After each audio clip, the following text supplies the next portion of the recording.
بسم اللہ الرحمن الرحیم۔ معزز خواتین و حضرات، السلام علیکم ورحمۃ اللہ وبرکاتہ۔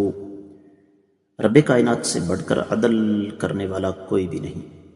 اور یہ رب کائنات کا کمال عدل ہے کہ اللہ تعالیٰ نے تاریخ میں، انسانی تاریخ میں آج تک کسی بھی قوم کو حجت قائم کیے بغیر کبھی سزا نہیں دی، کبھی ان کی گرفت نہیں فرمائی۔ یہی ہمارے آج کے قرآن مجید کے سبق کا موضوع ہے۔ معمول کے مطابق سب سے پہلے آیت مبارکہ کی تلاوت کریں گے۔ اللہ رب العزت ارشاد فرماتے ہیں، قد كانت آياتي تتلى عليكم فكنتم على أعقابكم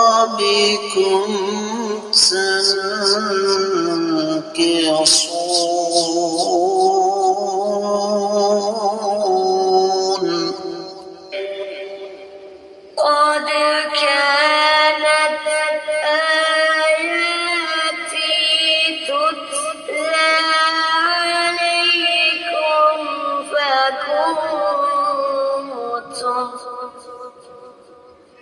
فكنتم على أعقابكم تنكصون.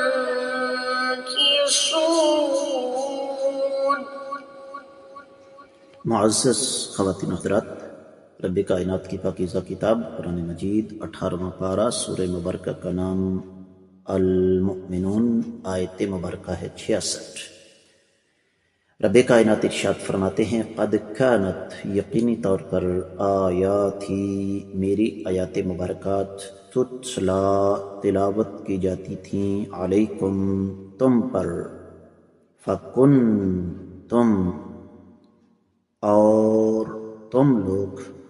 علی اعقابکم، اپنی ایڑیوں کے بل، تنکصون، الٹے بھاگتے تھے۔ با محاورہ ترجمہ سماعت فرمائیے گا۔ یقینی طور پر میری آیات مبارکات تمہارے سامنے پڑھی جاتی تھیں، پھر بھی تم اپنی ایڑیوں کے بل الٹے بھاگتے تھے۔ امام ابن کثیر رحمۃ اللہ علیہ نے اس آیت مبارکہ کی تفسیر کا آغاز ان الفاظ سے کیا، ثم ذکر اکبر ذنوبہم، پھر رب کائنات نے ان قوموں کا سب سے بڑا گناہ جو ہے اس کا تذکرہ فرمایا، اور سب سے بڑا گناہ یہی تھا۔ فرماتے ہیں، اذا دعیتم، جب تمہیں بلایا جاتا تھا، ابیتم، جب تمہیں دعوت دی جاتی تھی، ابیتم، تم انکار کرتے تھے، وَإِن طُلِبْتُمْ امتنعتم، اور جب تمہیں اللہ تعالیٰ کی راہ میں بلایا جاتا تھا، طلب کیا جاتا تھا، تو تم منع کر دیتے تھے۔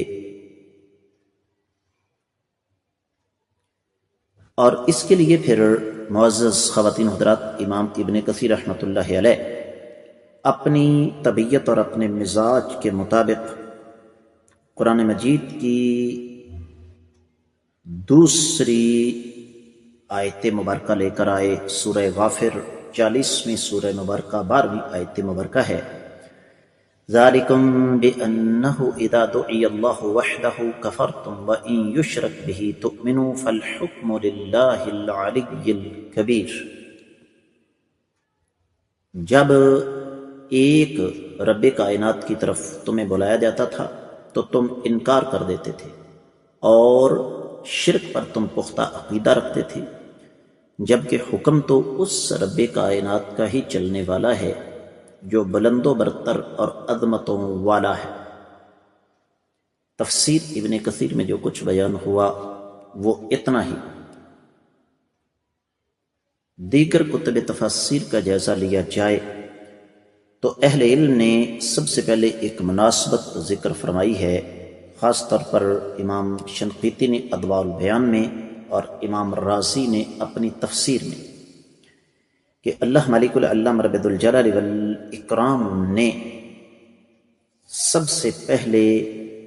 تو ذکر کیا کفر کے ہرکاروں کا، کفر کے سرداروں کا، جن ظالموں کو رب کائنات نے اپنی گرفت میں لیا، اور جب اللہ تعالیٰ نے ان کو اپنی گرفت میں لیا تو پھر نتیجہ یہ نکلا کہ وہ چیخ و پکار کرنے لگے، اور ساتھ ہی اللہ نے اس بات کی وضاحت فرما دی کہ اب ان کی اس پکار پر کوئی بھی کان دھرنے والا نہیں، اس لیے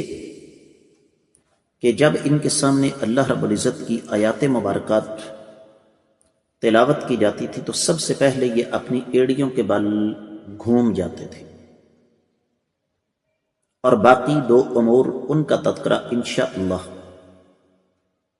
اگلی آیت مبارکہ کی تفسیر میں آئے گا۔ اہل علم یہ لکھتے ہیں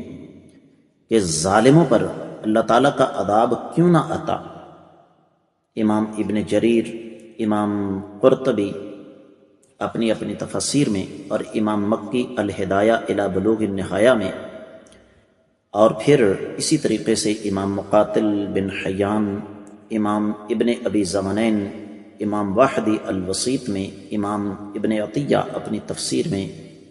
پھر تفسیر الخازن اور امام بقائی نظم الدرر میں اس بات پر بڑی تفصیل سے روشنی ڈالتے ہیں کہ ان ظالموں پر اللہ تعالیٰ کی آیات مبارکات تو اس لیے پڑھی جاتی تھیں کہ یہ اللہ تعالیٰ پر ایمان لائیں، لیکن انہوں نے ان آیات مبارکات کو جھٹلایا اور منہ پھیر لیا، جس طرح سورۃ الاعراف کی 146ویں آیت مبارکہ ہے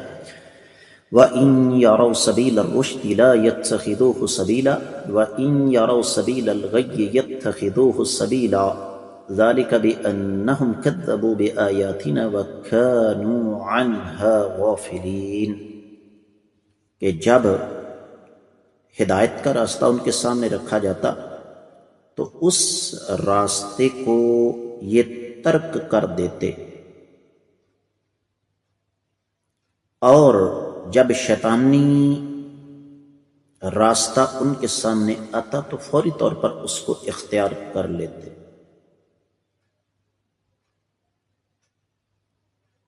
اس کی وجہ یہ ہے کہ یہ اللہ تعالیٰ کی آیات مبارکات کو جھٹلا کر غفلت کی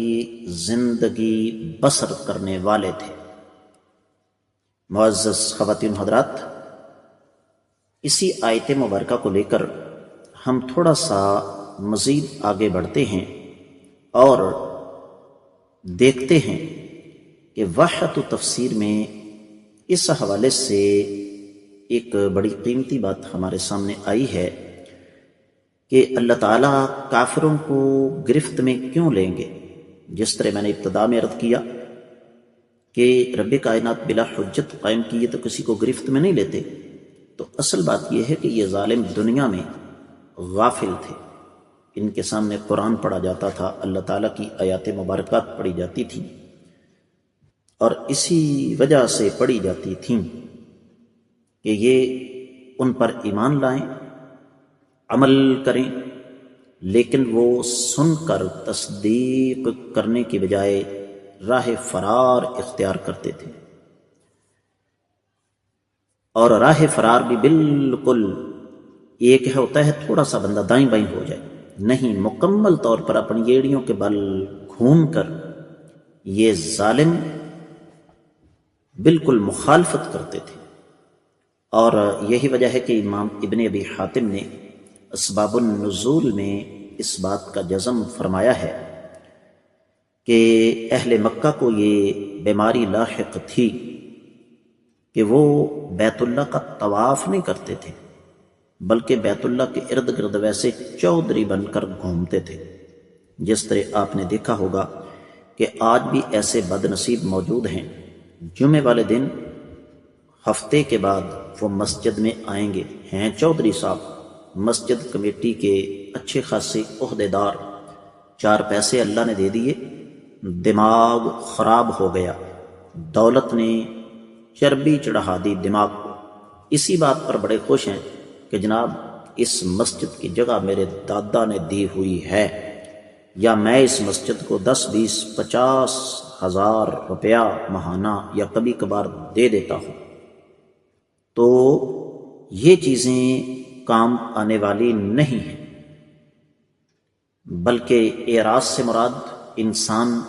اللہ تعالیٰ کے دین کو نظر انداز کر دے، فضولیات میں پڑ جائے، شہوات میں پڑ جائے، شبہات میں پڑ جائے۔ تو یہ سلسلہ آپ اور میں اچھی طرح جانتے ہیں کہ آج بھی موجود ہے۔ یہی وجہ ہے کہ اہل علم نے اس بات پر خصوصی طور پر زور دیا کہ انسان کو ہمیشہ شیطان کی چالوں اور سازشوں سے خبردار رہنا چاہیے، ہر قدم پر انسان کو محتاط رہنا چاہیے، کیونکہ شیطان مختلف انداز سے انسان کو بھڑکاتا ہے، بہکاتا ہے، صراط مستقیم سے ہٹاتا ہے، کبھی دولت دے کر تکبر کی طرف لے جاتا ہے، اور کبھی دولت کے تکبر میں مبتلا کر دیتا ہے، دولت تو اللہ تعالیٰ دینے والے ہیں، اور کبھی غربت کی وجہ سے انسان کو مایوسی اور کفر کی طرف لے جاتا ہے۔ تو اس آیت مبارکہ سے بنیادی سبق ہمیں یہ ملا کہ جب بھی ہمارے سامنے قرآن پڑھا جائے، آقا علیہ الصلوۃ والسلام کا فرمان رکھا جائے، تو ہم نے تکبر نہیں کرنا، منہ نہیں پھیرنا، بلکہ اس پر ایمان اور یقین لانا ہے۔ اس کے ساتھ ہی اس آیت مبارکہ کی تفسیر مکمل ہوتی ہے۔ اس سبق کو زیادہ سے زیادہ آگے شیئر کیجیے گا۔ اجازت چاہوں گا۔ السلام علیکم ورحمۃ اللہ وبرکاتہ۔